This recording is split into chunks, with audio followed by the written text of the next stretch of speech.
Cold war जैसी स्थिति social media पे निर्मित हो जाती है। और यही वीडियो था, यही स्टेटमेंट था जो आगे चल करके अमित बघेल के ऊपर एफआईआर होने का कारण बनता है। उसने ऐलान कर दिया था कि हम 31 अक्टूबर को रायपुर बंद करने वाले हैं। और यहीं पे एक नया मामला सामने आता है जब छत्तीसगढ़ क्रांति सेना के लोगों को और अमित बघेल संग 3000 लोगों को रायपुर में ही नजरबंद कर दिया जाता है और रायपुर बंद का यह ख्वाब अधूरा ही रह जाता है।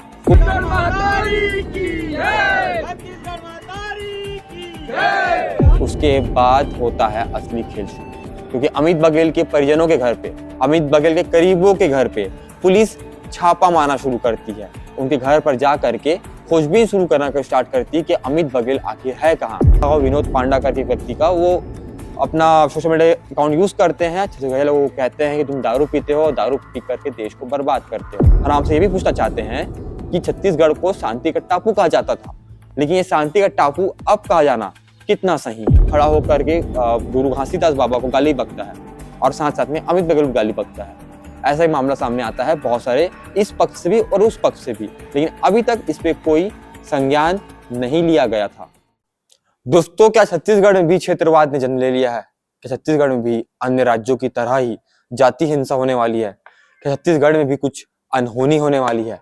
आपको याद होगी वो तारीख 25 अक्टूबर जब छत्तीसगढ़ महतारी की मूर्ति को खंडित किया जाता है और उस दिन से ही छत्तीसगढ़ की सियासत गर्मा जाती है, राजनीति पलटी मारने का प्रयास करती है। अब बहुत सारे वाद विवाद होते हैं, लोग एक दूसरे पर आरोप लगाते हैं, कई समाज गुस्सा होते हैं, आक्रोश होते हैं, सड़क पर उतरते हैं, किसी का पुतला दहन करते हैं। तो कोई ये कहता है कि मेरा सर काट दो, गोली मार दो, लेकिन मैं माफी नहीं मांगूंगा। और आज तारीख है 11 नवंबर। आज की तारीख तक ये सारे मुद्दे मानो थमने का नाम ही नहीं ले रहे। सोशल मीडिया पे मानो एक वॉर से चल रही हो, ये बताने की कि हम तुमसे बड़े हैं। दोनों पक्ष अपने आप को, अपनी संप्रभुता को बढ़ाए रखने के लिए, बनाए रखने के लिए लड़ रहा है, चाहे वो कमेंट बॉक्स हो या सड़कों पर हो। दोनों के पक्ष के प्रवक्ता सामने टीवी चैनल्स पे, टीवी डिबेट्स पे अपने आप को साबित करने की मानो होड़ में लगे हों। ये सारी बातें जानने का प्रयास करेंगे आज आप और हम, और माध्यम बनने का प्रयास करूंगा मैं, कान्हा राजपूत। आप देख रहे हैं सीजी भास्कर। तो बने रहिए मेरे साथ इस वीडियो में, क्योंकि आज मैं आपको बहुत कुछ बताने वाला हूँ छत्तीसगढ़ में आखिर चल क्या रहा है। तो चलिए सुनते हैं। आपको तारीख याद होगी 25 अक्टूबर जब छत्तीसगढ़ महतारी की मूर्ति को खंडित किया जाता है और इसके विरोध में उतरती है छत्तीसगढ़िया क्रांति सेना और छत्तीसगढ़िया क्रांति सेना के मुख्य चेहरे अमित बघेल। अमित बघेल को उस दिन पुलिस घसीटती है, बस में ले जाती है, बस में ले जाकर जेल में डालती है। उसके बाद अमित बघेल को रिहा भी कर दिया जाता है। उस दिन उसके बाद अमित बघेल फिर घटनास्थल पर पहुंचते हैं और एक विवादित बयान देते हैं अग्रवाल समाज और सिंध समाज के भगवानों के ऊपर। और वहीं से यह मामला पेच पकड़ लेता है, फंस जाता है और एक सवाल करता है कि क्या यह मामला कितना बढ़ने वाला है। और वो दिन था और आज का दिन है, मानो मामला थमने का नाम नहीं ले रहा।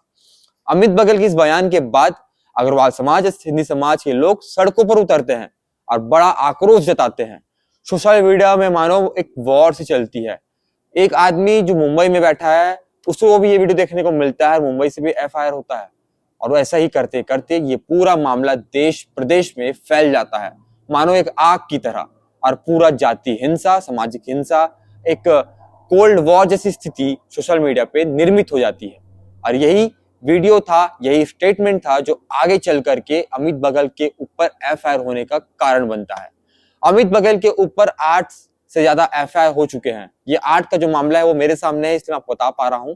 लेकिन मैं बता दूं, गुजरात, महाराष्ट्र, मध्य प्रदेश, छत्तीसगढ़ के कई अलग अलग जिलों पे, यहाँ तक कि रायपुर में भी अमित बघेल के ऊपर बहुत सारे एफआईआर दर्ज हो चुके हैं इस विवाद के बाद। लेकिन ये विवाद चल रहे थे 25 अक्टूबर से लेकर के 30 अक्टूबर के बीच तक। और 31 अक्टूबर को छत्तीसगढ़िया क्रांति सेना और जोहार छत्तीसगढ़ पार्टी, जो छत्तीसगढ़ क्रांति सेना का ही एक पॉलिटिकल विंग है, उसने ऐलान कर दिया था कि हम 31 अक्टूबर को रायपुर बंद करने वाले हैं। और यहीं पे एक नया मामला सामने आता है जब छत्तीसगढ़िया क्रांति सेना के लोगों को और अमित बघेल संग 3000 लोगों को रायपुर में ही नजरबंद कर दिया जाता है और रायपुर बंद का यह ख्वाब अधूरा ही रह जाता है। वो बात अलग थी कि इसका कुछ असर देखने को मिलता है, बहुत सारी दुकानें बंद रहती हैं, बहुत सारी दुकानें बंद नहीं रहती। लेकिन पुलिस ने अभी तक अमित बघेल के ऊपर कोई किसी प्रकार का संज्ञान नहीं लिया था। अब तक भी अमित बघेल सार्वजनिक मंचों पर जाकर डिबेट कर रहे थे, भाषण दे रहे थे, अपने लोगों से बातचीत कर रहे थे, मीडिया हाउसेस के साथ बातचीत कर रहे थे, लेकिन अभी तक पुलिस ने कोई संज्ञान नहीं लिया था। ये मामला सवाल उठाता है, ये प्रश्न बनता है कि अभी तक किसी प्रकार का एक्शन क्यों नहीं लिया गया। शायद ये भी हो सकता है कि राजस्व को ध्यान में रखते हुए इस मामले को शायद टरकाया जा रहा हो। ऐसा बड़े लोगों का कहना है, मैं इस बात का समर्थन नहीं करता, मैं बात केवल आप तक पहुंचा रहा हूं। इसके बाद तारीख निकल जाती है 5 नवंबर। उसके बाद होता है असली खेल शुरू, क्योंकि अमित बघेल के परिजनों के घर पे, अमित बघेल के करीबों के घर पे पुलिस छापा मारना शुरू करती है। उनके घर पर जा करके खोजबीन शुरू करना स्टार्ट करती है कि अमित बघेल आखिर है कहाँ। और छत्तीसगढ़िया लोगों के मन में एक सवाल उठता है, 3.5 करोड़ लोग एक सवाल पूछ रहे हैं कि आखिर अमित बघेल है कहाँ। और यही सवाल पूछ रही है क्राइम ब्रांच भी, पुलिस भी पूछ रही है, के लोग पूछ रहे हैं, सिंधी समाज के लोग पूछ रहे हैं, अग्रवाल समाज के लोग पूछ रहे हैं, अमित बघेल कहाँ है, इसका पता अभी तक किसी को नहीं पता है।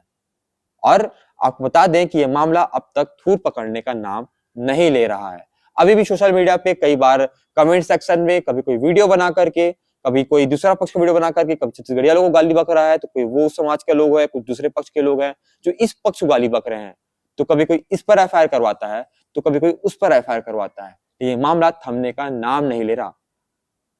और अभी तक अमित बघेल कहाँ है, इसकी जानकारी किसी को भी नहीं है। मैं फिर से तारीख रिपीट करना चाहूंगा, 25 अक्टूबर को छत्तीसगढ़ महतारी की मूर्ति खंडित होती है, लेकिन चौहार छत्तीसगढ़ पार्टी के जो प्रवक्ता है उनका कहना है कि ये मामला 23 अक्टूबर को हुआ था, लेकिन 25 अक्टूबर को मामला ध्यान में आता है। लेकिन आज तारीख है 11 नवंबर।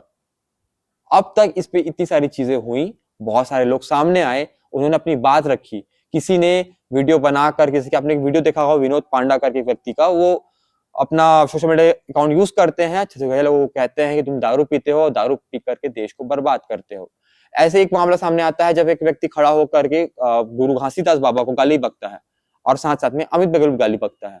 ऐसा ही मामला सामने आता है बहुत सारे, इस पक्ष से भी और उस पक्ष से भी, लेकिन अभी तक इस पे कोई संज्ञान नहीं लिया गया था। लेकिन जब से राजस्व खत्म हुआ तब से ये मामला बढ़ा और लोग और पुलिस अब जाकर के अमित बघेल को ढूंढ रही है, लेकिन अमित बघेल कहाँ है, इसका जवाब अब तक कहीं नहीं है। मैं आपसे पूछना चाहता हूं कि छत्तीसगढ़ क्या इसके लिए तैयार था? मैं आपसे पूछना चाहता हूं कि छत्तीसगढ़ में क्षेत्रवाद की राजनीति शुरू हो चुकी है। मैं आपसे पूछना चाहता हूं कि इस प्रकार की राजनीति को छत्तीसगढ़ की जनता क्या स्वीकार करती है? मैं आपसे पूछना चाहता हूं कि छत्तीसगढ़ महतारी की जो मूर्ति थी खंडित होने के बाद जो अमित बघेल ने बयान दिया वो कितना सही और कितना गलत है, इस बात का समर्थन हम बिल्कुल भी नहीं करते। मैं ये नहीं कहता किसी के भगवान को गाली देना, किसी भगवान को अपमानजनक बात करना, इस बात का हम समर्थन करते हैं। हम आपसे पूछना चाहते हैं और आपसे ये भी पूछना चाहते हैं कि छत्तीसगढ़ को शांति का टापू कहा जाता था, लेकिन ये शांति का टापू अब कहा जाना कितना सही है? ये सारे सवालों के साथ आप देखिए कमेंट बॉक्स का रास्ता। और आपने अगर अभी तक सब्सक्राइब नहीं किया है, सब्सक्राइब कर लीजिएगा इसी खबरों के लिए। मैं हूं कान्हा राजपूत, आप देख रहे हैं CG भास्कर, रायपुर।